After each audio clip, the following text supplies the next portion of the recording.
Hey, baby. This is the Mason World Late Night Internet Marketing Podcast, episode 27. Unplug it.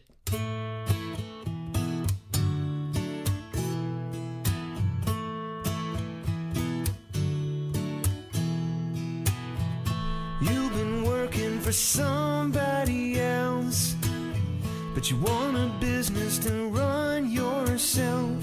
You want to know how to start and where to begin. Can you get out your comfort zone, my friend? Yeah.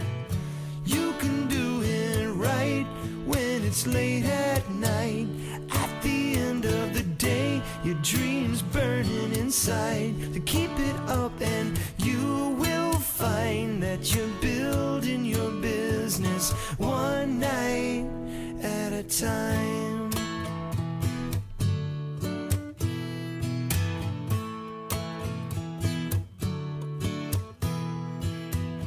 All right. Way to go, Geoff, man. That's Geoff Smith on guitar there with the unplugged version of the Mason World Late Night Internet Marketing Podcast. I think that's so terribly cool. Thanks for letting me indulge you with that. I'm just totally digging the unplugged version of the theme song. Unplugged seemed appropriate. It's been a few weeks since I've been on the mic, so I've been a little unplugged myself, so I thought I'd roll out that unplugged version.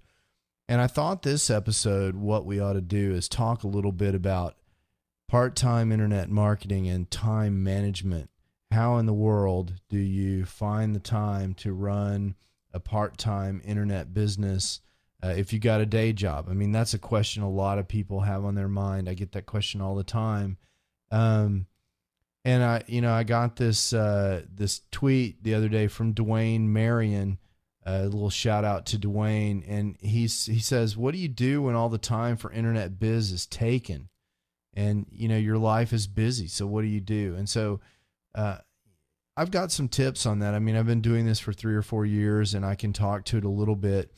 And I'm gonna tell you everything that I know about it, and then I'm gonna cut to an interview with Jason Van Orden. Now, Jason has a really cool course on how he and Sterling manage their time. It's one of the best time management courses that I've run across, and the only one I've ever seen that's specific to online business. So it's really good. I'm going to give you some really good free tips here as well. Jason and Jay's course, of course, is very affordable, but it's not free.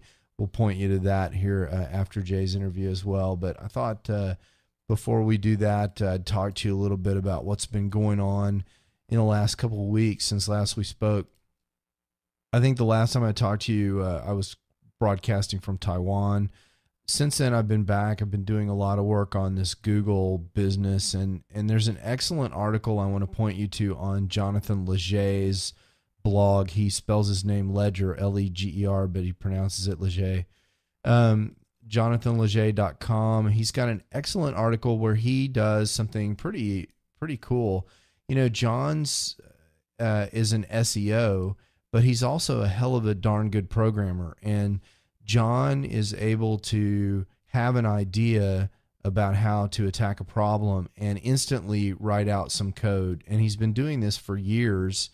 So he's got piles of code laying around the shop and lots of code-based products out there. So he's able to put together some pretty cool stuff very fast. And he was sitting around trying to figure out whether or not exact match anchor text matters in the latest Google update, the one that most people are calling Penguin.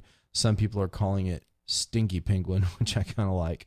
And what he did was he said, okay, I'm going to, instead of just talking about 2 or 3 sites that are ranking or not ranking, I'm going to study the top 10 results of 15 keywords across a bunch of different markets. So literally 1,500 keywords. I'm going to pull all of those rankings. I'm going to look at all of that anchor text and see the backlinks to those sites that are ranking. I'm going to look at their anchor text, and I'm going to figure out if exact match anchor text is really an issue. A lot of people have been saying that one of the reasons that sites recently got penalized by Penguin is if they had a big match of exact match anchor text. And John finds two results that are very interesting, and you can read about them in the blog post. One is too much exact match anchor text does appear to be bad. If most of the anchor text to your sites coming to you is exact match, it looks like that is a problem. You don't want to do that. So if you're trying to rank for blue suede shoes, it's not natural for people who are linking to you to link to you all the time with the exact phrase blue suede shoes. And in fact, some people have speculated you want that less than half the time. In fact, what John finds is that most of the sites that are ranking now have exact match anchor text below 20%. And he hits industries like agriculture, plumbing, aerospace, email hosting, virtual servers, technology, startups, semiconductors. I mean, he's all over the place with this study. But one of the things that his research turns up, which is really cool, is that there seems to be a free pass given to people with exact match domains, because if your domain is blue suede shoes, you are naturally going to have a lot of anchor text that has the word blue suede shoes in it, because that's the name of your domain. That's the theory anyway. And so that's what John finds. It's very interesting, and I definitely recommend that you go check that out over at jonathanleger.com. Okay, so that gets us to one of my favorite topics, which is time management. And a lot of times I get this question, it's like, Mark, you're running this business, you've got a big day job. How do you do that? You've got a family. I have a family. I have 4 kids. They're awesome. A lovely wife, a dog named Sport, who's a total knucklehead. I even have a cat. And so there's a lot going on around my house. And the question is, how does that all get done? And, you know, the truth of the matter is, and I'll just be right up front with you about this, I'm a terrible time manager. I could be a lot better, and it's something I'm constantly trying to improve, particularly when it comes to managing details. My wife will testify to this in a court of law. Man, when it comes to getting down to nitty-gritty details, a lot of times I'm easily distracted and I mess those up. Nonetheless, you know, I have picked up about 10 good tips that I can share with you about how to manage your time if you're trying to run a part-time internet business. I have good intentions about managing my time, but this is definitely one of those do as I say, not as I do type of things. One of the things that I typically do in my life is overcommit and underdeliver, because I have these great intentions, and my goals sometimes aren't super realistic. So that's part of my problem. But if you're trying to run a part-time internet business, I think I've got 10 really good tips for you here that you can really take advantage of. These are actionable things that you can do today. So the first thing, and you may be tired of hearing me say this, the very first thing, and I think the most important thing, is to make sure that you're working in a niche that is both profitable and that you have passion for. Obviously, it needs to be profitable, but this passion thing, you know, people want to talk about that, but they don't always tell you why you should follow your passion. They say, follow your passion. One of the reasons why is that sometimes you're going to have to choose between working on your internet business and doing something else that's fun. And if you don't care about your internet business area, if you're not passionate about the thing that your internet business involves, and it's 1 o'clock in the morning and you have to decide between going to sleep, which is fun, or working on your internet business, working on your internet business better be fun too. So that's the first tip. And that's a real tip. This is not pie in the sky, work on your passion, follow your passion, blah, blah, blah, blah, blah. This is a practical thing that is just a common sense idea that if you like your stuff, you're going to be more inclined to work on it. So that's the first tip, is choose a profitable niche about which you are passionate. The second thing, and I think this is really, really key too, is to have a great plan. It's really important to know what it is that you need to do. One of the problems that I often have is it's time for me to work on my internet business, and I've got so many things that I could work on. I'm not sure what's most important. And in order to to get started. I've got to make a choice. It's much better if there's no choice to be made. You sit down, it's time to work, it's 11 o'clock at night, but you know the 3 things that you need to get done before you go to bed. So tip number 2 is to spend time having a plan. And I think some of you are aware of this. I use OmniFocus now. That's helped me a lot. It's a Mac specific task management tool, but it's actually quite expensive. Sterling and Jay, in their time management course that I'm going to talk about here at the end of the podcast, they have some less expensive, very simple methods for making sure that you know what to work on that they describe in some detail in their course. But however you do it, even if it's not exactly the right thing, don't waste time trying to decide what you're going to be working on when you finally do have time. Have a plan and go do it. The third thing, and this will save you, so pay attention to this. I tell people this all the time. One of the key things with a part-time internet business is that you should try to accomplish something in your business every day, even if it's a small thing. Don't let your business sit for 2 or 3 days. Those 2 or 3 days will turn into a week, and before you know it, a month has gone by and you haven't really done anything substantial in your business. That's a bad thing. Don't let that happen to you. Try and accomplish something every day. That's tip number 3. Tip number 4 is something that I stole from Sterling and Jay years ago, and that is that you should go on an information diet in your business.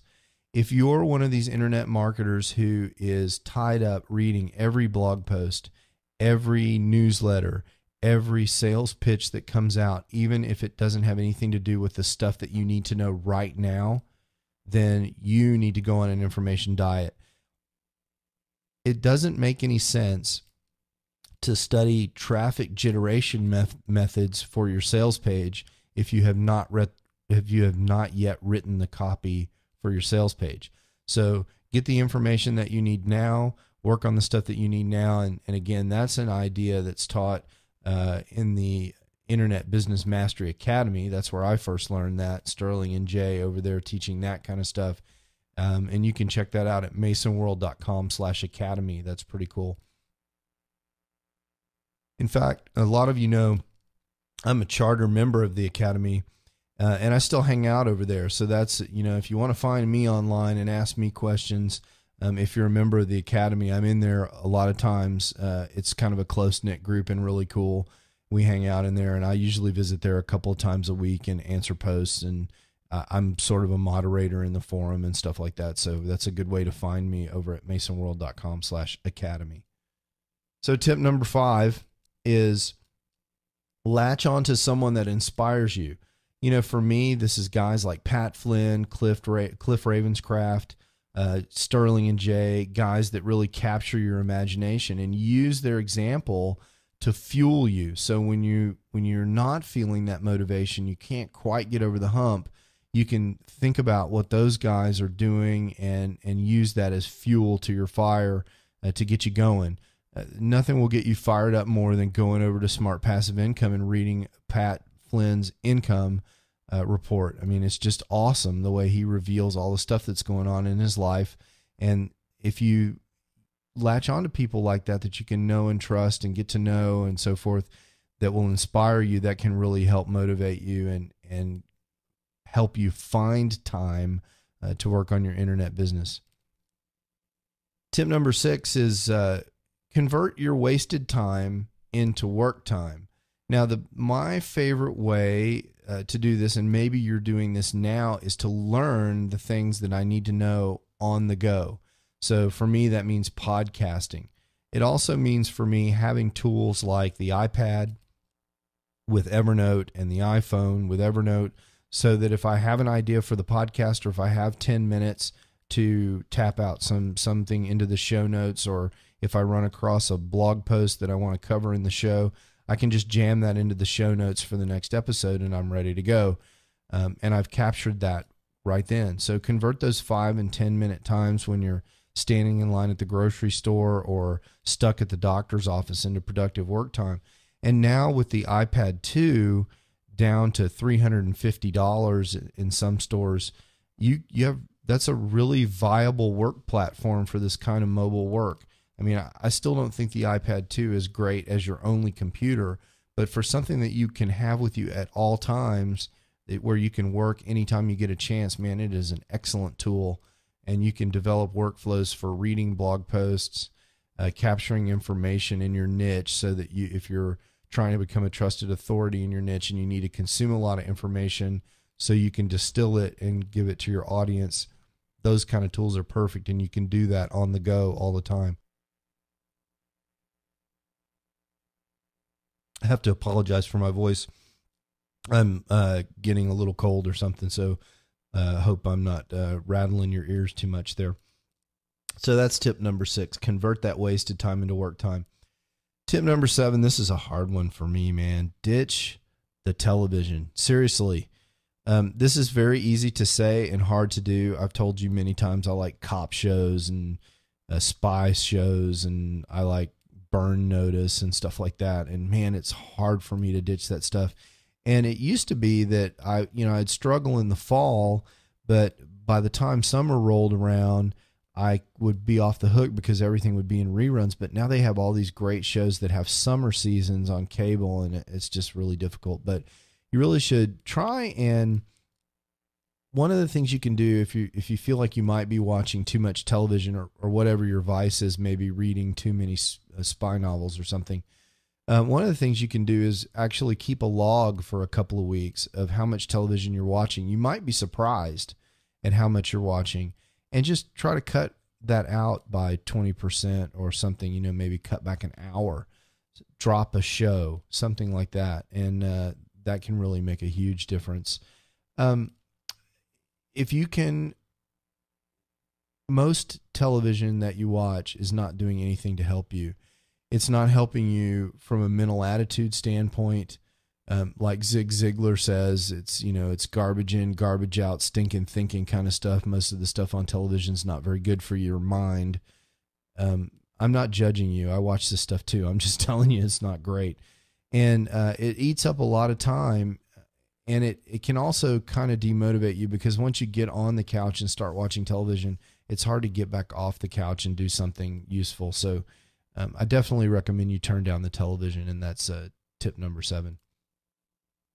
Tip number 8, I already mentioned, along with working on the go, is use technology to make your workflows more efficient. So if there's something you can do to make it where technology can help you, the example I used was Evernote, helps you to work anywhere. There are other tools that can help you maybe more easily process your audio if you're a podcaster, or may help you write blog posts. For example, if you're writing blog posts, you may find that if you use a tool like LiveWriter, Microsoft LiveWriter on the PC, you may be able to write faster, or some kind of technology. Use technology to your advantage. Dragon Naturally Speaking.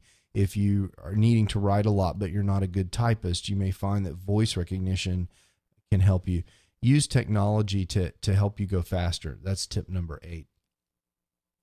Tip number 9 is an important one for me, and maybe it is for you too.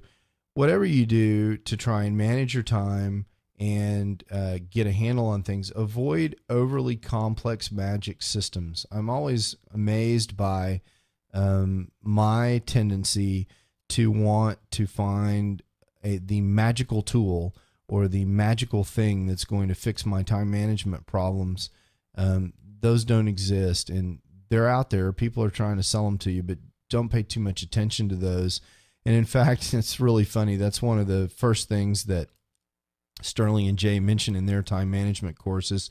There aren't really any magic bullets where you can pay $19.95 and go figure this time management stuff out. So you stick to fundamental principles when it comes to managing your time, and avoid something that's overly complex. One incredibly popular thing that's overly complex is the Getting Things Done system by David Allen. I am a big fan of the Getting Things Done system, but I don't use the whole thing. I mean, it's overly complex and cumbersome. And so I don't necessarily recommend that you do that system in its entirety. There's a lot of good stuff to learn there, but that's an example of an overly complex system that if you really try to fully implement that, you'll spend more time on the system than you will getting things done, at least in my opinion. So that gets me to number 10. And this is the time management thing that everyone wants to mention, and it's going to scare you if you've never done it before, and that is to outsource. Now, before you skip to the end of the podcast, let me suggest to you, if you are outsourcing things now, you understand what I'm talking about, and it's all good. But if you're a person who's never outsourced anything before, the thing that's running through your mind is, one, you're frightened. You don't want to do that. You're afraid of giving people passwords and all that kind of stuff, or whatever your objections are. There are many that people have. Or you can't afford it. That's another one I hear all the time. But let me just suggest to you that you just try a little experiment. There are 3 places where you can outsource something, and it's not very expensive, and you can just do it as an experiment, and it will give you a little taste of what outsourcing might be able to do for you. The 3 that I'd recommend that you try out, pick one and try. There's Fiverr, Fiverr.com, Odesk.com, Odesk.com, and MediaPiston.com. Media Piston is partnering with Odesk these days. It's just really cool. So you can use your Odesk login to log into Media Piston.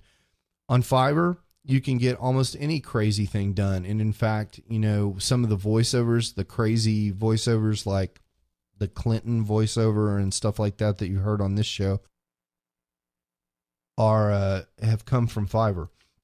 So you can get blog posts written on Fiverr. You can do all kinds of crazy things. You're not going to get super great quality on some stuff.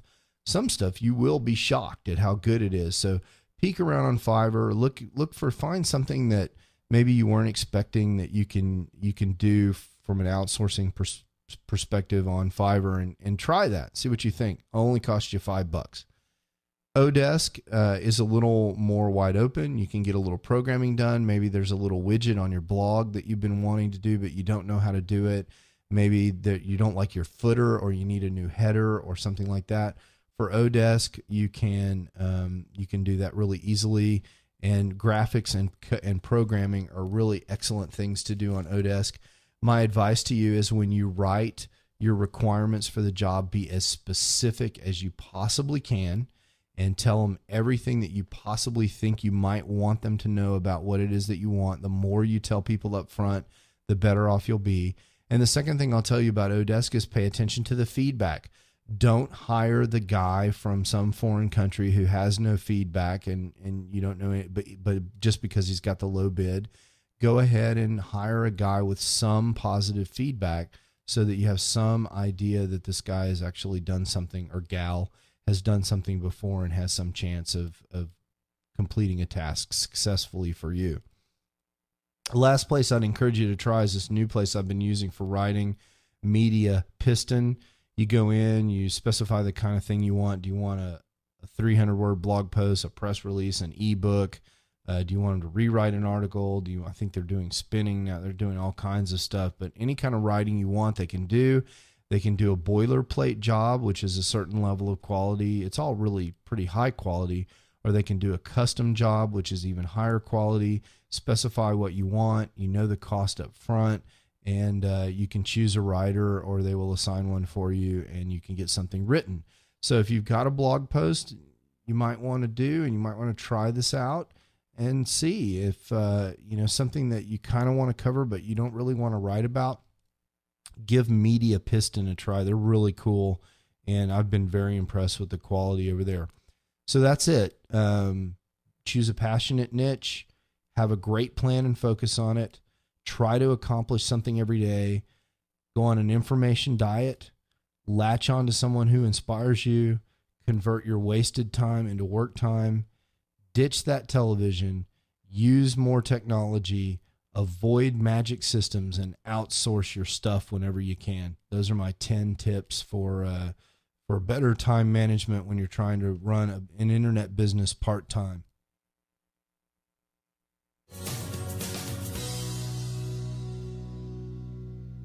All right, so that's going to get us to the interview with Jason Van Orden. Now, as I said, Jason's got a time management course And it's excellent. I've been through the course. It's really well targeted towards internet marketers.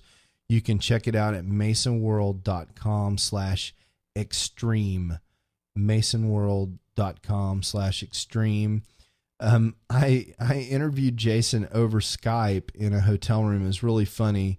I was getting echo in there, as I mentioned on that podcast. And so when I did the setup for Jason, I didn't have all the cables and everything that I need. So I set up Skype on my MacBook, and I put my Adderall field recorder wrapped up in a towel in a pillow close to the PC speaker. And that's how I recorded this interview. So it's really kind of, man, when you're on the road, you do all kinds of crazy things. So without too much further ado, let's go ahead and throw it over to that phone call with Jason Van Orden. Okay, so I'm very pleased to be on the phone, and I'm actually on Skype, wrapped in a pillow and a towel. More on that later. But I'm not wrapped in a pillow and a towel. The gear is, but I'm still in Taiwan, and I'm on the phone with Jason Van Orden. Jason, how are you? I'm good, thanks, Mark. Everyone knows I talk about the Internet Business Mastery podcast a lot on my podcast. Everyone knows about you.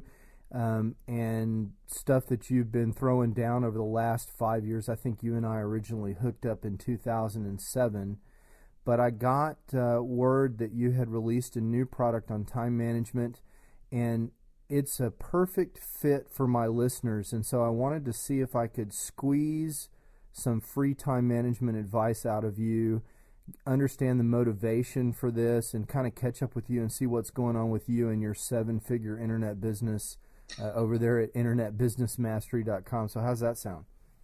That sounds great. Yeah, I love it. I really appreciate you coming on the phone. I mentioned that I've got my equipment wrapped up in a towel. I apologize. I'm on the road in a hotel room in Hsinchu, Taiwan. I'm out of my studio, and I've got portable equipment. And one of the problems that I have in this hotel room is echo and all that kind of stuff. And I think that's something you're super familiar with, right? Yeah. We do what we can to get the good audio. Yeah, I was telling my listeners that you had the same problem in Argentina, and you were podcasting under a blanket for a long time. Yeah, it was my computer, my recording setup was in a room with 10-foot ceilings, and that was the only way to keep the echo under control. So I want to talk to you about this time, I guess this time management problem that internet marketers have. And I thought it was really funny because you and I have known each other for a long time. You, at one point in your life, were sort of a 16-hour or 18-hour-a-day guy, right? Most definitely, I have been there, yep. Yeah, and I'm like that. I mean, I do my internet marketing late at night, so I have long days a lot of times too. And so I'm very interested in understanding how your thinking about time management has evolved, and maybe hearing a little bit of the personal side about how things are going for you now that you have a child, right? You Calliope, I guess, is how old now? Let's see, she'd be 11 weeks old now. So how does having a baby compare to what you expected? Well, I can say that it's certainly a whole lot of fun having a baby, which I did expect, obviously, that it'd be fulfilling. Otherwise, I don't think I would be doing the parenthood thing for sure. But it's been a lot of joy. But I often say to my wife, I don't know how people are new parents when they don't have the nice flexible schedule that we do, because it'd be really, really tough if I had to go away to work and commute and everything and be away from the home for just hours and hours a day when I've got this new child around. So I'm loving it, given that I'm able to spend the time I want with her, and I'm not under tons and tons of stress from a job during the day that I don't enjoy, so it's a nice, I feel like my life is in balance, which is good. So in that sense, I'm loving being a parent. Yeah, and we're not going to have time today to go into it, but for people who are interested in it, they can go over to the Internet Business Mastery podcast. But you're all about understanding a purpose, understanding what your goals are, both not just monetary goals, but really, as you mentioned, fulfillment goals. And the amazing thing to me is that what you seem to be saying is that you are managing this big internet business mastery franchise, which is providing for your family. You've grown this business. I've heard you say publicly several times that you've doubled the revenue of that business every year for the last 5 years. And what you're telling me is you're doing this now with a new baby, and you're not working 16 hours a week anymore right now. What is your day like? Well, right now my day is like, my wife and I kind of switch off in the morning as to who gets up with the baby when she wakes up around 8 a.m. But, for instance, this morning I got up with the baby, and, I spend a couple hours with her, and then she wants to go down for a nap, and so then maybe I'm able but we carry her on it. We love having the whole baby wearing thing going on, so I might have her napping on me for an hour while I do a bit of work, or while I make breakfast and eat breakfast, and then my wife's getting up and she's been getting ready for the day.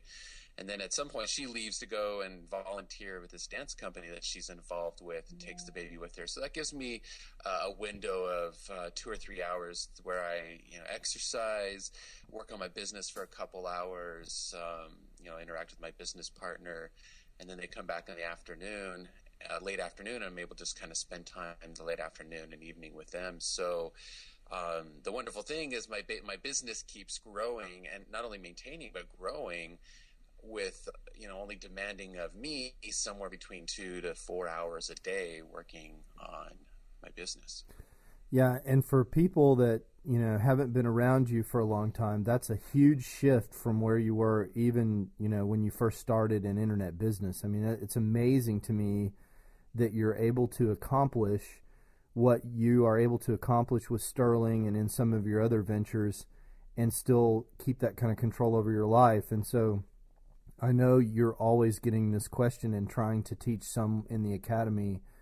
How in the world are you able to do that, right? And I guess that's the point of this latest product, is to try and collect up all those lessons you've learned over the last 5 years and try and boil them down into something practical that people can actually go do. Yeah, absolutely. I mean, I was a very different person in terms of how I managed and thought about my time, even, it was 5 years ago. And of course, my businesses, because I have more than one, we're more of a fledgling state then. So certainly working more of the time was partly a necessity, but also a lot of it was just my mindset and the way I thought about, I felt like, well, if I'm not putting my nose to the grindstone kind of thing, then I'm not going to really get the payoff, which was just kind of a false belief that I had picked up from the past. It's like, well, you're not going to get the payoff until it hurts. But, thankfully, I've learned over the years that the more I focus on my strengths and the more I focus on the high ROI, or return on investment activities of my business, that I can grow my business and be fulfilled and see the success that I want without having to put in these painful 10, 12, 14 hours a day, and even often without having to work an 8-hour day on my business. It's been several months now that both my business partner and I have, because of anticipating the baby and everything, pulled things down to a 2 to 4 hour kind of work day. And to our surprise, things haven't shrunk at all, and it's not even like we've been in a stagnant maintenance stage either. So, if you build your business up in a way that it focuses on your strengths and it's systematized, and you're focused things that are going to bring you, there's that 80-20 rule people refer to of, well, finding those 20% of the things that are going to give you 80% of the results, which is kind of an arbitrary 80-20 is kind of arbitrary split, but that gives you an idea of the principle there, which I've found is a very, very true principle. And so with time, I found how to have the systems. It's a combination of systems and a way of thinking, mindset, that have brought me to this place where I am of being able to focus, not being overwhelmed, growing a business, and working so little all at the same time. So it's funny that you talk about systems, because at the beginning of the course, which I've been through almost all of it, I hadn't quite made it when we had to start the call through the back half, but one of the things you do up front is myth busting, and I love this myth that you bust about the perfect system or perfect tool is going to solve your time management problems. Like you can go get out your MasterCard and spend $500 on a gadget, and that's going to solve your time management woes. And the reason that I love that so much is because I was that guy. Right. So that's excellent. And so tell me, is there something, if you were going to just give, I know that this course is chocked full of information and advice and lessons learned that people can practically apply. That's the point. But if you were stuck in an elevator for 2 minutes with somebody and you had to give them one piece of time management advice that would help them grow their internet business or accomplish whatever it is they're trying to accomplish in their life, and you only had sort of 2 minutes to give it, what would you say?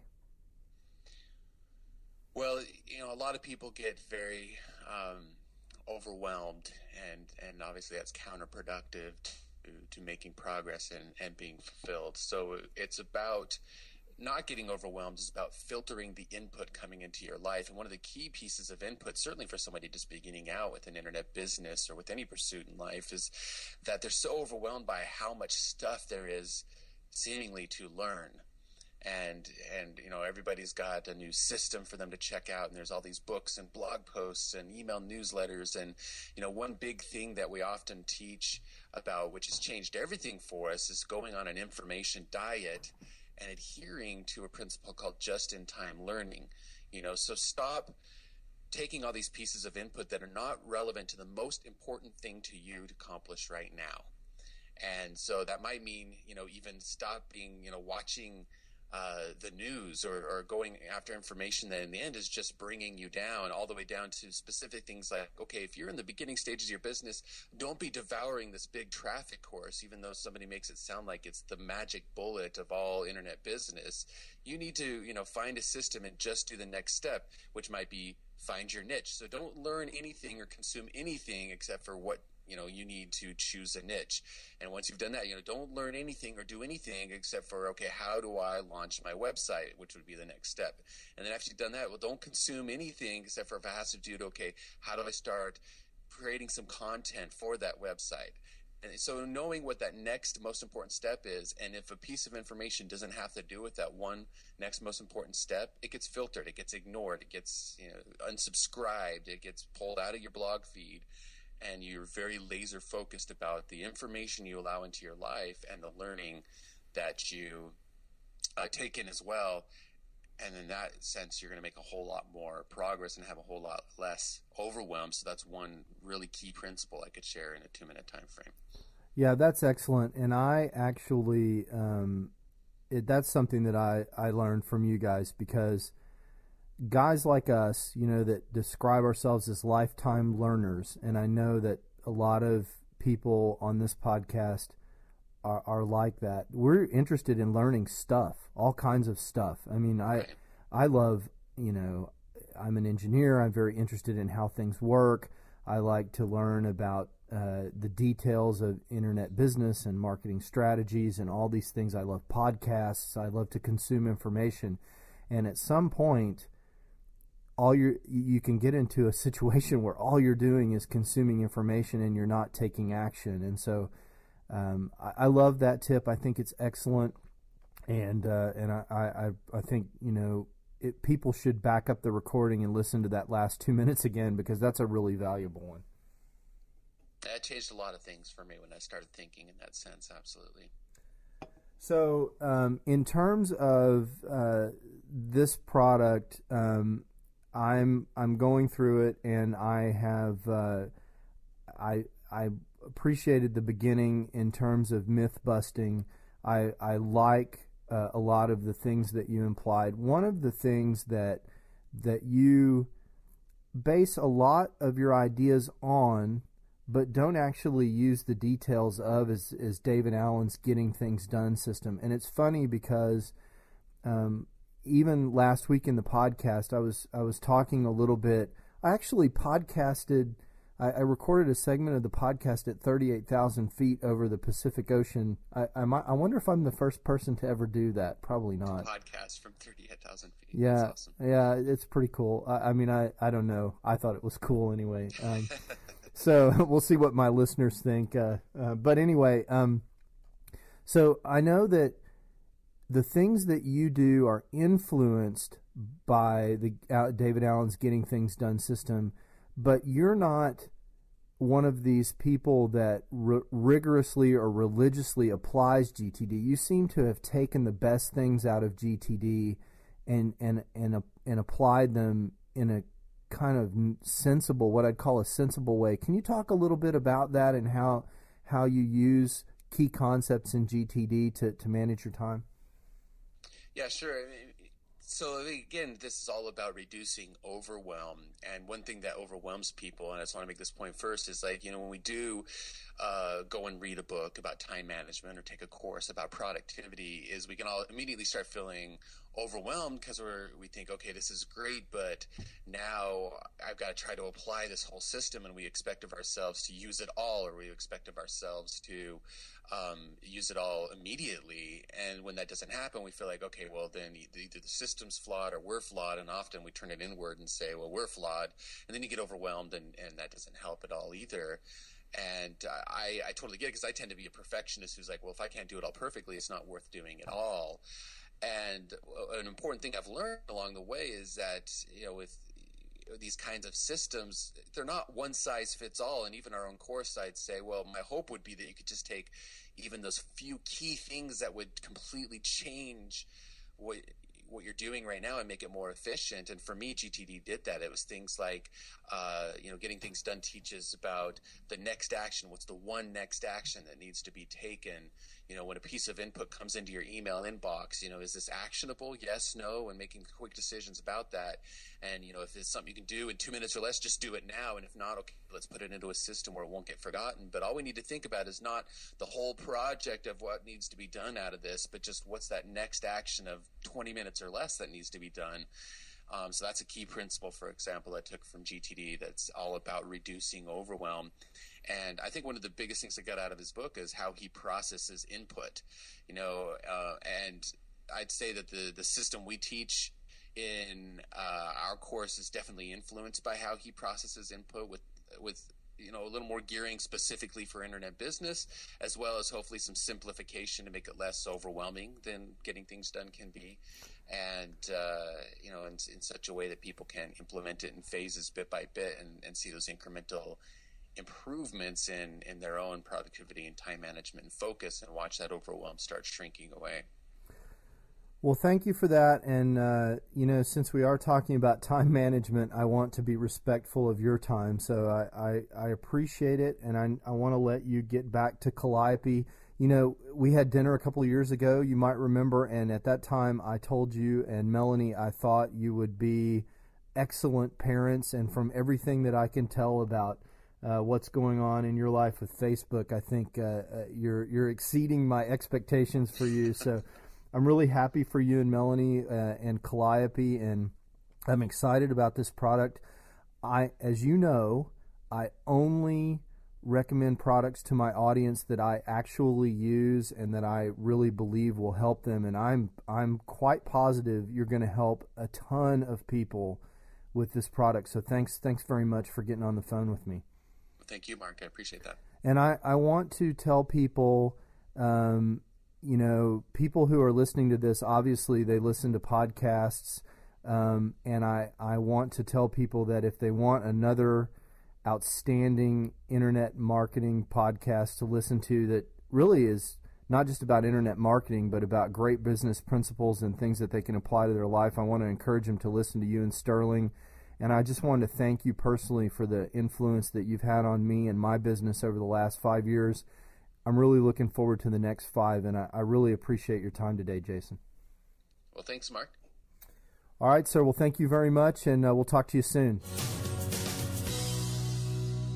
Okay, well, that wraps it up for today. I'm headed out on the road again. I'm actually headed over to Florida for a little while, so I hope you guys have an absolutely fantastic week. Try and get some stuff done this week. Just latch on to one of my 10 tips here. If I were going to pick one, I would probably say try to accomplish a little something on your internet business every day. Don't let a day go by when you actually don't do something tangible. And I think that will really help you. And man, I hope you have an absolutely fantastic day. And, keep kicking it.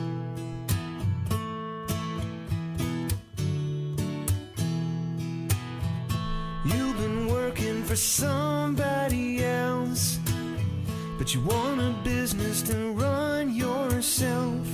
You want to know how to start and where to begin. Can you get out your comfort zone, my friend?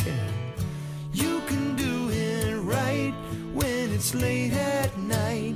At the end of the day, your dreams burning inside. To keep it up and you will find that you're building your business one night at a time.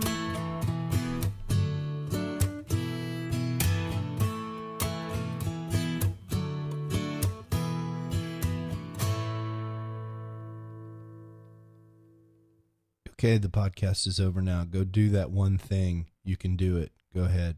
If you're driving, you have my permission to get to your destination before you do your one thing, but do something today. You'll